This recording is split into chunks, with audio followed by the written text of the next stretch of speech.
Chapter 1. First Day with a Handsome Boy. Note: the times are for reference only. The fanfic is written in Spanish and translated into English using AI.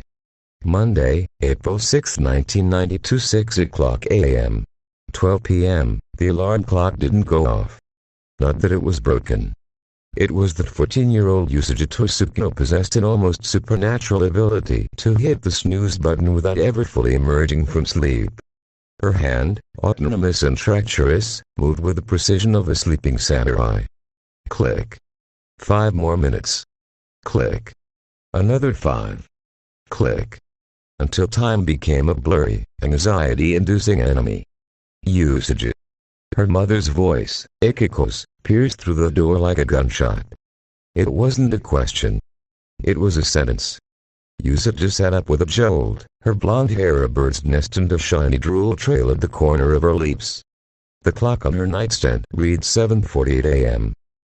School started at 8:30. The train ride was 20 minutes. The math, even for her, was clear. She was doomed. I'm late, I'm late, I'm late. Her bare feet slapped against the wooden floor. The navy blue uniform, which she'd thrown on a chair the night before, resisted like a living enemy. One leg went into the wrong sleeve. The red bow at the collar refused to form a decent knot. Her mother appeared in the doorway with a piece of toast in her hand and the expression of someone who had fought this battle too many times. Chew. Run. And don't fail English again. Usage grabbed the toast with her teeth, half-shoved her feet into her shoes, and shot out the door and down the stairs. The morning air in Ezejubin smelled of early spring, car exhaust, and the vague promise of a new school year.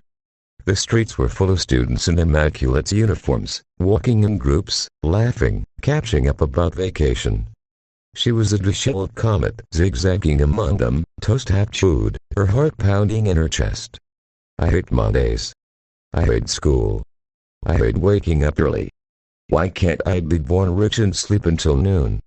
The traffic light at the intersection in front of the station turned red. Yusa just skidded to a halt, panting. A strand of her golden bangs stuck to her sweaty forehead. She looked around, searching for an escape route, a shortcut, a miracle. And then she saw him. Or rather, she sensed him. A pale flash in the periphery of her vision. Something moving with a calmness that didn't belong to the frantic morning of the first day of school. She turned her head. It was a boy. Tall. Very tall. She had to tilt her head back to take him all in, and that was from several meters away, waiting to cross at the other end of the crosswalk. His hair was white. Not light blonde, not gray. White. Like the snow from the North Pole documentaries they showed on TV on Sundays. Long to mid-back, pulled back into a low ponytail that fell over his navy blue uniform. A uniform that, curiously, looked good on him. Too good. As if it had been tailor-made. The traffic light turned green. The tide of students began to flow. Usage didn't move. She kept staring at the white-haired boy, who crossed the street with a calm stride, unhurried, as if time belonged only to him. Who is he? A model? A ghost? An alien? The boy passed by her. He didn't look at her. His eyes, impossible eyes, one an intense pinkish violet and the other a blue-green like the sea in postcards, were fixed ahead. His face was of a strange beauty, angular and soft at once, with rosy lips that looked drawn on. And he smelled. He smelled of something Usage couldn't identify. It wasn't boys' cologne, the kind that smelled of cheap lemon and desperation. It was something deeper. Vanilla, perhaps. And wood. And something sweet, like the hot chocolate her mother made her when she was sick. And something fresh, like the sea breeze. All together. A scent that crept into her nose and tickled her brain. The white-haired boy disappeared into the crowd, turning the corner toward Jubin School. Usage stood frozen on the sidewalk, the toast forgotten in her hand, her mouth slightly open. Okay. Okay. Calm down, Usage. It was just a boy. A very tall boy. With snow hair. And jewel eyes. And the smell of an elegant pastry shop. Nothing out of this world. The traffic light turned red again. She still didn't move. Crap. I'm late. Ami Mizuno was never late. Never.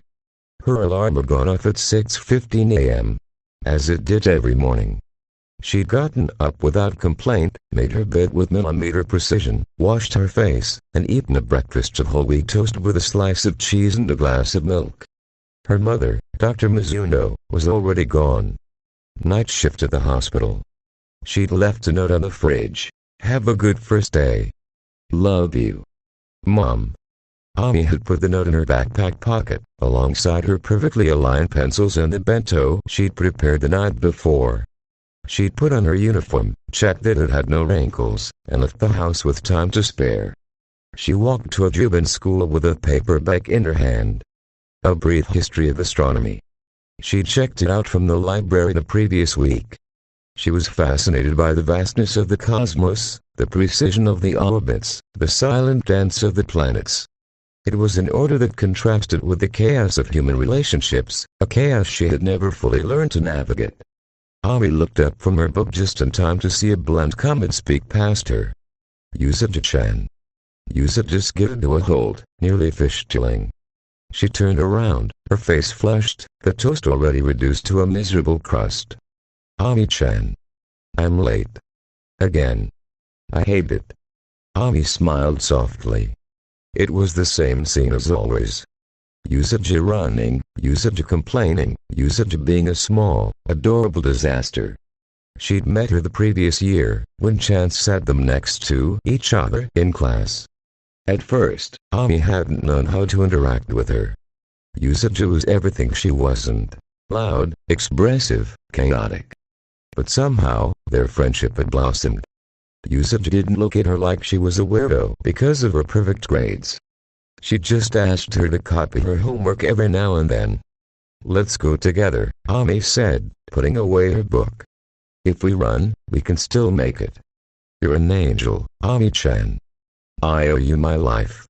And an ice cream. They started running. Ami, with controlled breathing. Usagi, wheezing like a fish out of water. As her feet pounded the pavement, an image crossed Ami's mind. The image of a tall boy, with strangely light hair, whom she'd seen a few minutes earlier when leaving our street. He was heading to a Juban. She didn't know him. But there was something in his posture, in his way of walking, that had caught her attention. A new student, perhaps. Insufficient data. I will observe. Redihino didn't run. She didn't need to. She'd arrived at Ikawa Shrine before dawn, as she did every day. She'd swept the gravel courtyard, meditated in front of the sacred fire, and helped her grandfather prepare amulets for the visitors of the new school year. Phobos and Demos, her two crows, watched her from the roof with their bright eyes. Here, Ray. So you have a good year. Her grandfather, an old man with a wide beard and a mischievous smile, handed her a small amulet. Ray took it with a sigh. Grandfather, you know I don't believe in this stuff. The fire believes in you, girl. That's what matters. Ray rolled her eyes, but tucked the amulet into her pocket. Her grandfather and his mysticism. She was a practical, modern girl. She went to a normal school, had normal friends, well, as normal as Usagi, Ami, and Mikoto could be. She didn't need fires or spirits. She left the shrine in her immaculate uniform, her long black hair shining under the morning sun. The path to Juban was short. As she walked, a strange sensation ran down her back. A tingle. Like when a fire crackled in a certain way before an unexpected visitor. Nonsense. It's just the first day of school. Nerves. Then she saw him. He was standing by the school gate, looking at the building with a neutral expression. Tall. Very tall. White hair pulled back in a ponytail. Eyes, of two colors. Red narrowed her gaze. It wasn't a trick of the light. One eye was pink, the other green. And his aura, Red stopped dead. Her grandfather had taught her to read aura since she was little, though she'd always denied it. But this boy, his aura was a whirlpool. Not dark, no. Just ancient. Like the dust on the temple statues. Like the moss on century-old stones. The boy entered the building. Red stared at the door he disappeared through. How strange. I don't like it. I don't like it at all. And yet, she couldn't stop thinking about the color of his eyes. Makoto Kino adjusted the green ribbon of her ponytail for the umpteenth time. She looked at herself in the fogged mirror of her small apartment's bathroom. The uniform looked strange on her. It wasn't Juban's. It was from her old school, the one she'd been expelled from the previous year for violent behavior. In reality, she'd only defended a classmate from some bullies. But her height, 1.75 m, and her strength, skilled in martial arts, made her an easy scapegoat. It doesn't matter. This year is going to be different. I have Usagi, Ami, Ray. I have friends. I'm not alone. She sighed. The apartment was silent. Too silent. Her parents had died in a plane crash when she was little. Since then, she'd lived alone. She'd gotten used to the silence, to cooking for one, to watering her plants on the balcony as if they were her only company. She grabbed her bento. An enormous bento, full of rice, sautéed vegetables, meat rolls, and a couple of bonito onigiri. Cooking was her therapy. And eating with friends, her greatest joy. She stepped outside.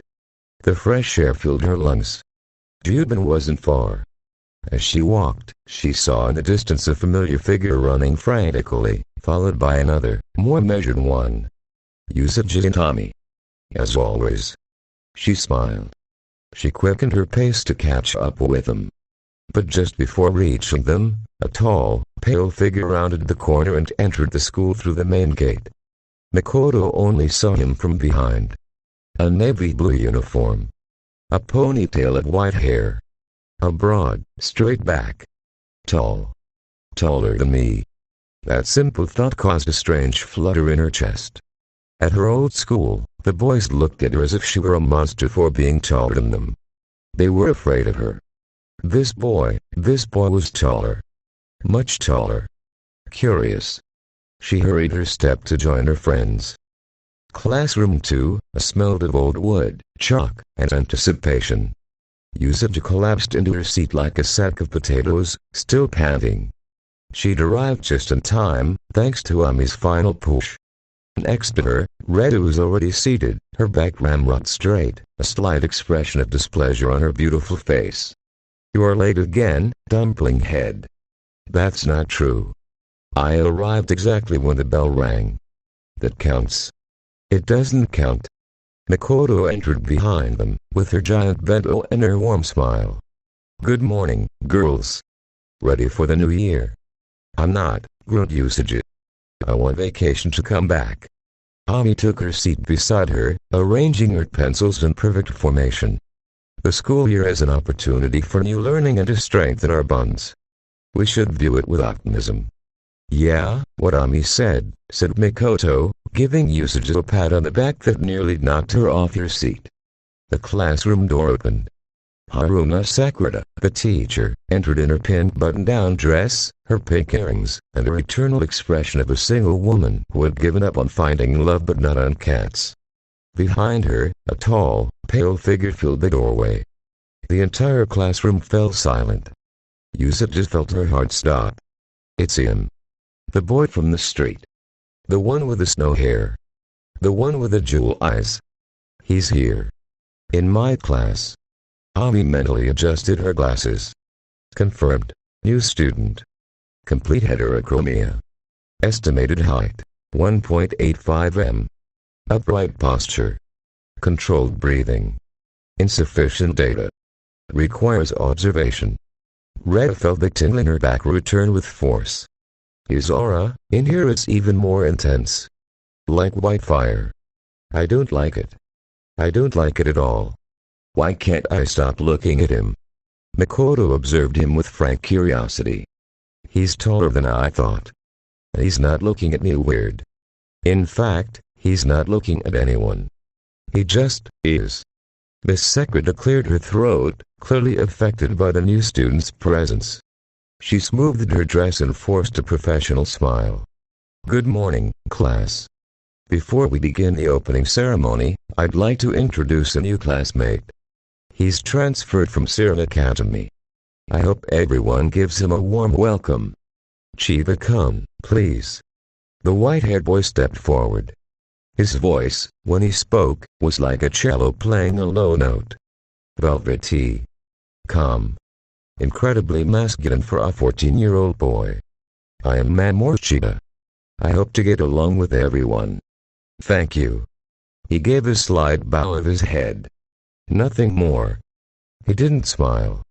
He didn't try to be likable. He simply introduced himself. And then, following the teacher's direction, he walked toward an empty desk near the window, a few rows away from the group of friends. As he passed near them, a current of air carried a scent. Vanilla. Sandalwood. Something sweet and woody. Something that smelled of home, of comfort, of a safe place none of them had ever known, but suddenly yearned for with their entire being. Usagi inhaled deeply, unable to help it. Ami blinked, processing the new sensory data. Retta clutched her fists under the table, annoyed by her own body's reaction. Makoto smiled to herself, not quite knowing why. Mamoru Chiba sat at his desk, took out a notebook and a pencil case, and stared out the window, completely oblivious to the small cataclysm he had just caused. Miss Sekreta cleared her throat again. "All right, class. Now, please, in an orderly fashion, head to the gymnasium for the opening ceremony." And no pushing. The opening ceremony was, like all opening ceremonies, a long, soporific speech from the principal about effort, discipline, and the bright future of Japanese youth. But none of the four girls heard a single word. Their eyes, intermittently and with varying degrees of subtlety, kept drifting toward the tall, pale figure who stood stoically among the sea of students. Mamoru Chiba looked straight ahead, apparently listening to the principal. Or perhaps not. It was impossible to tell. His face was a mask of serene neutrality.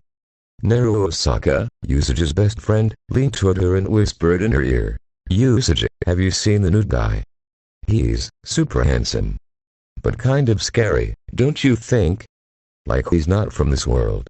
"Shhh," Usagi shushed her, her cheeks burning. "We'll get in trouble." But she couldn't disagree. The new boy was super handsome. And he was kind of scary. And he smelled like glory. And he had the strangest, prettiest eyes she'd ever seen. Ami, from her position, analyzed.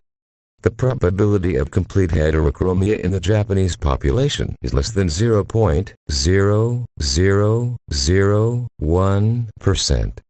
His complexion suggests a rigorous exercise routine.